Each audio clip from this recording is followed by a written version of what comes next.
Ketua Umum DPP Partai Kebangkitan Bangsa Abdul Muhaimin Iskandar alias Cak Imin mengaku prihatin terhadap konflik yang terjadi di internal pengurus besar Nahdlatul Ulama, PBNU.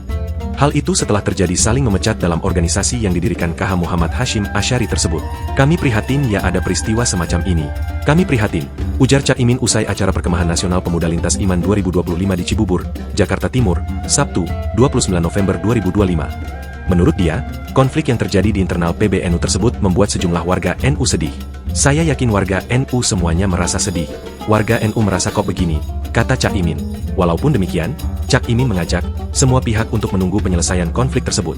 Adapun konflik bermula saat munculnya hasil risalah harian Syuriah yang meminta Ketua Umum PBNU Yahya Khalil Stakuf alias Gus Yahya mengundurkan diri dari jabatannya dan diberikan tenggat waktu selama 3 kali 24 jam. Tak lama kemudian, muncul surat edaran C nomor 4785 PB02 A210 019911 2025 yang menyatakan Gus Yahya sudah tidak lagi berstatus sebagai Ketua Umum PBNU sebagai tindak lanjut dari risalah harian Syuriah. C tersebut diteken Wakil Rais AM PBNU Afifuddin Muhajir dan Katib PBNU Ahmad Tajul Mafakir.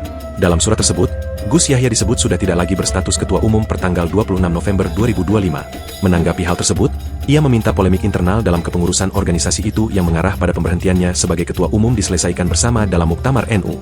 Sementara itu, Katib PBNU Ahmad Tajul Mafakir mengatakan, Gus Yahya bisa mengajukan keberatan atas keputusan dicopot dari jabatan Ketua Umum PBNU ke Majelis Tahkim PBNU. Saling mencopot dan memecat tidak berhenti sampai di situ. Setelah Gus Yahya menolak pemecatan Ketua Umum PBNU, ia balik memberhentikan sejumlah pengurus PBNU. Gus Yahya pun merotasi Saifullah Yusuf alias Gus Ipul dari jabatan Sekretaris Jenderal, Sekjen, menjadi Ketua PBNU. Keputusan itu diambil dalam rapat tanfidziyah yang digelar di gedung PBNU, Jakarta Pusat, Jumat, 28 November 2025. Pemecatan yang dilakukan oleh Gus Yahya terjadi setelah pemakzulan dirinya oleh Syuriah PBNU pekan lalu. Dia mengakui, terjadi gonjang-ganjing di internal PBNU. Karena itu, ia memilih melakukan rotasi kepengurusan. Menurut dia, keputusan rotasi jabatan di lingkungan tanfidziyah diambil setelah PBNU menemukan sejumlah klaster kerja yang tersendat bahkan terbengkalai. Salah satu yang paling mencolok adalah klaster kesekretariatan jenderal. Sekjen yang kemudian menjadi Menteri Sosial sudah setahun ini sama sekali tidak sempat menengok kantor PBNU. Walaupun bisa berkoordinasi virtual, tetapi ketidakhadiran fisik menciptakan banyak kendala, ujar Gus Yahya.